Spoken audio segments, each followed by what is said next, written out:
who've worked on our farms, and who've built lives here. We've seen from the national standpoint that folks are hearing a lot, but not necessarily seeing what that means, and so that is creating an era of fear. We brought folks together, various elected officials, to talk through why an at-capacity crowd who are interested in asking those questions. I'm thankful to the Mayor of Green Bay and the AG for being here to be open to questions from the community, to learn about their concerns. They'll talk more about what we heard from business leaders afraid to start businesses, that their assets might be seized based on the perception of status. We heard from families that are not sending their kids to school for that exact same fear. And we've watched folks worried about their children and their children going to school and their parents not being there when they get back. We have to build a society, a community, a state that takes care of one another in this community.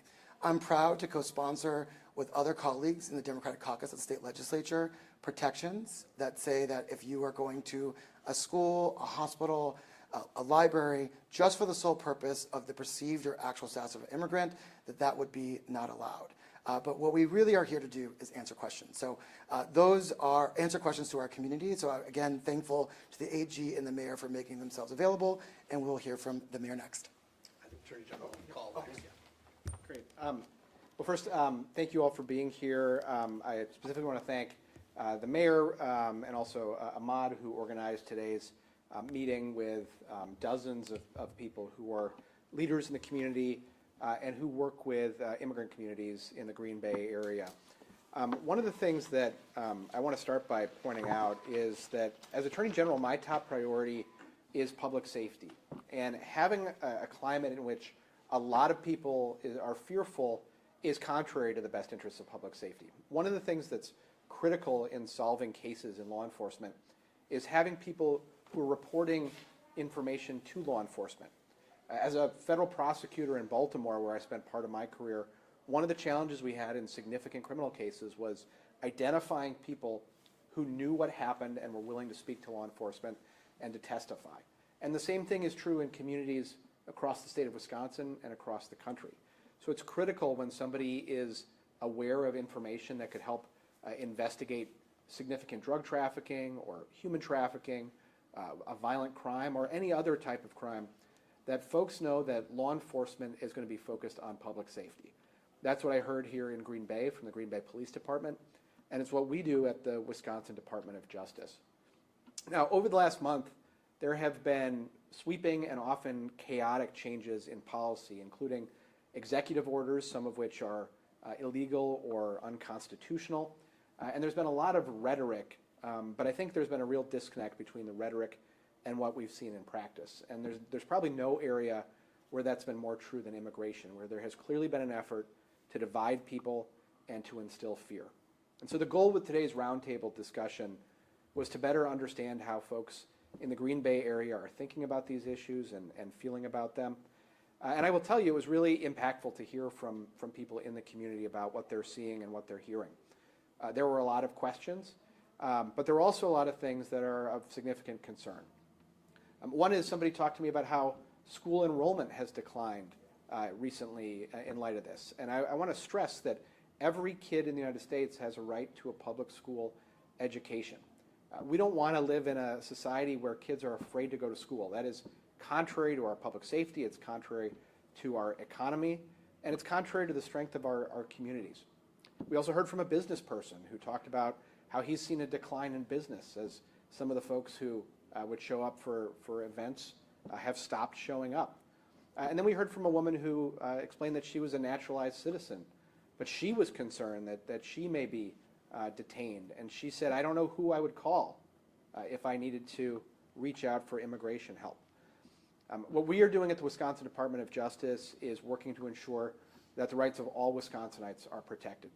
So the day after the president signed the immigration order that significantly reduced birthright citizenship, we joined a number of other AGs in filing a lawsuit challenging that order.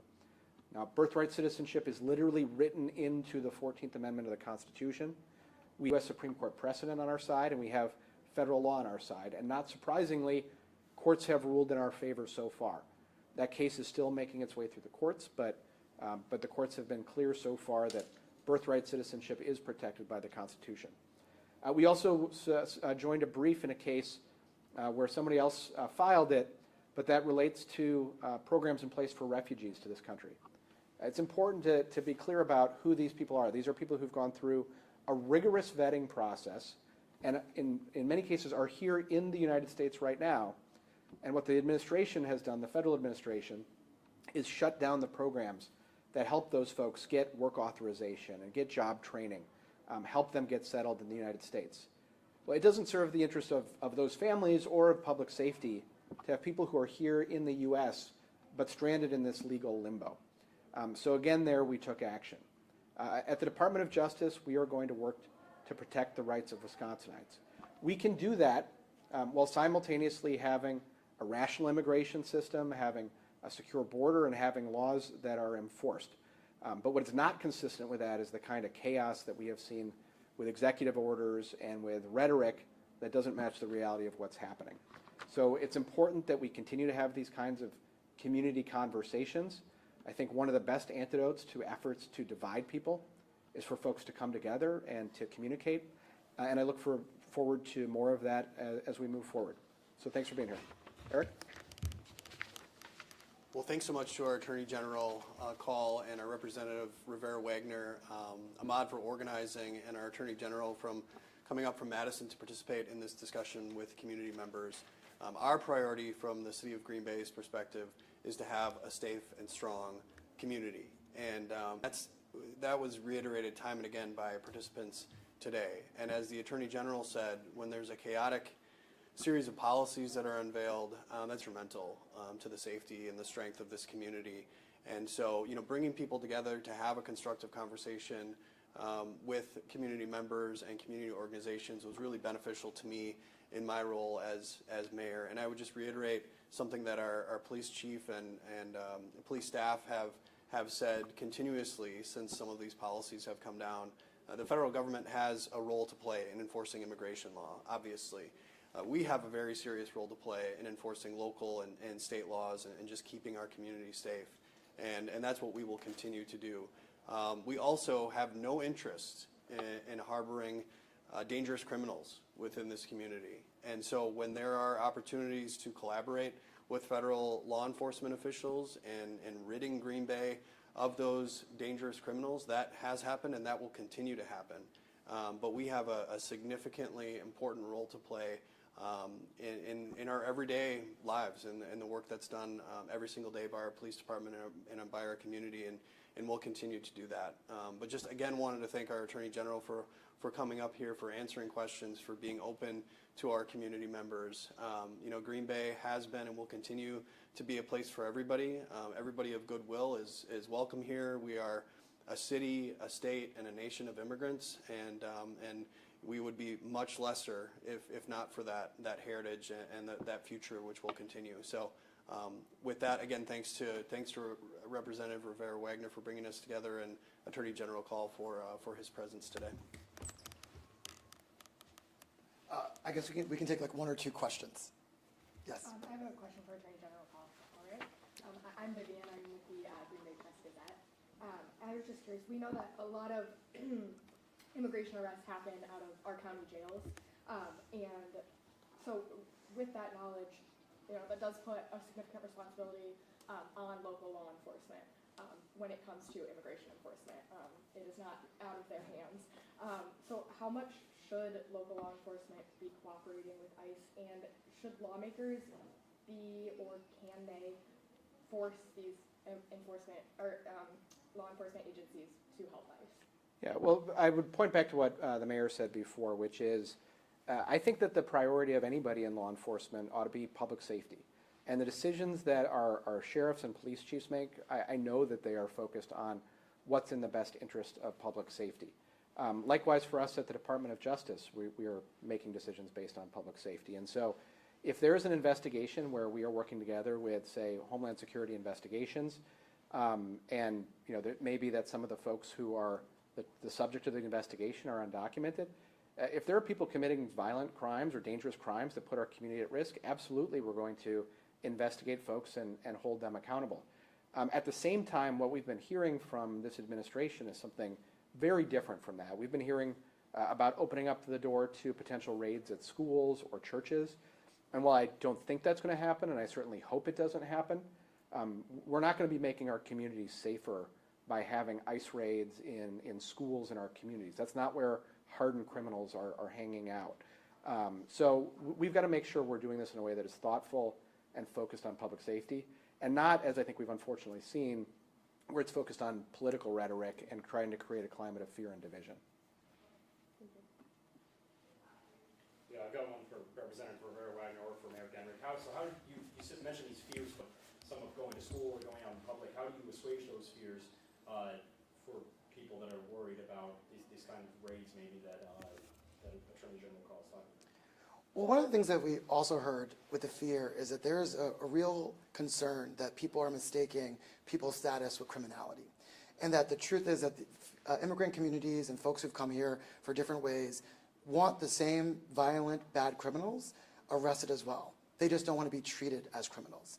And so one of the things that I thought was really powerful is our local police department talking about making sure that people feel safe to call them in an emergency, and that their status shouldn't stand in the way between them getting the help that they need, particularly if they are victims of a crime.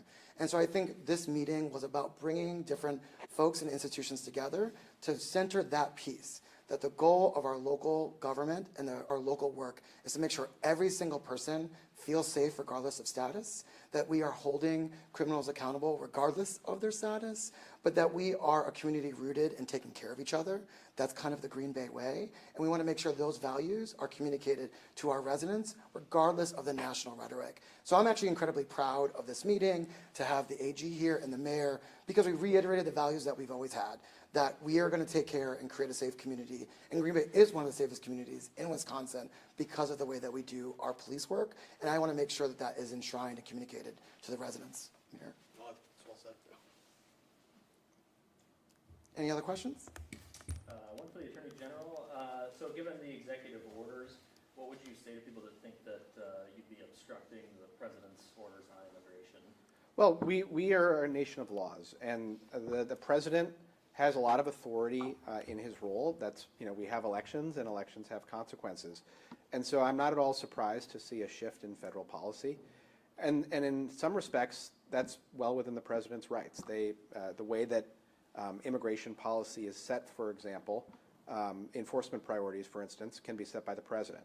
I personally think it's critical that we use our resources at ICE, but also at other law enforcement agencies, to focus on doing the most we can to protect public safety, and the approach the administration will ultimately take. But at the same time, we do have laws in place that limit what authority the President has, and we have a Constitution that protects all of our rights. And to the extent that the President and his administration are engaging in actions that cross those lines, we're prepared to step up and protect people's rights. Unfortunately, what we have seen in the first month or so of the Trump administration is a flagrant disregard for the laws that are in place and for constitutional protections. And a perfect example of this is the effort to roll back birthright citizenship. It's written into the language of our U.S. Constitution.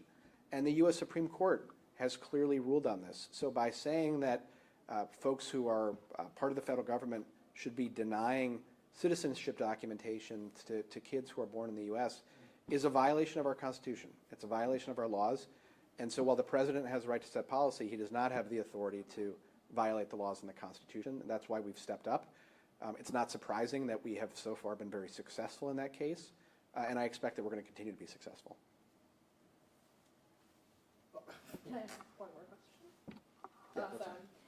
Just for anybody who wants to answer, you've spoken a lot about how the importance of transparency from our local law enforcement in getting rid of this culture of fear. Myself and my colleagues have had a lot of trouble receiving the same transparency from sheriffs throughout the state. And of course they are a little bit more closely tied with immigration enforcement than our police departments are. Should sheriffs be transparent with their with the public about their immigration policies? Is that something that is a little bit more acceptable to keep close to the chest? And how is that affecting the culture of fear that is being built? Yeah, so first, I can't speak to any experience you've had with anybody, so I'm not commenting on that at all. What I would say, though, generally speaking, is it's important for everybody in government to be transparent to the extent they can, and that certainly includes law enforcement, but it also includes city council members, mayor's offices, elected members of the legislature, because it's appropriate that people know what's going on. Where I've been concerned about transparency, actually, is with what we're seeing from the federal government. I'll give you an example. With the federal funding freeze, which was issued, I forget how early in the Trump administration it was, but it was very early on, there has been all sorts of uncertainty about precisely what that's meant, or which funds are being frozen and which aren't. There's been a lot of secrecy around whatever it is that DOGE is doing.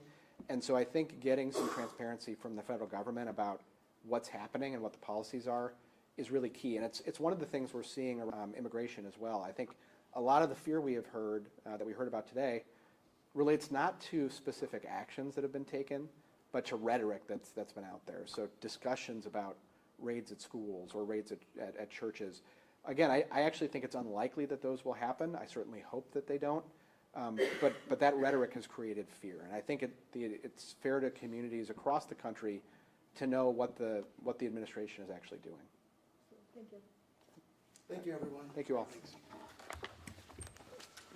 We have gone so over time. And I'm that's so all right. sorry. Yeah.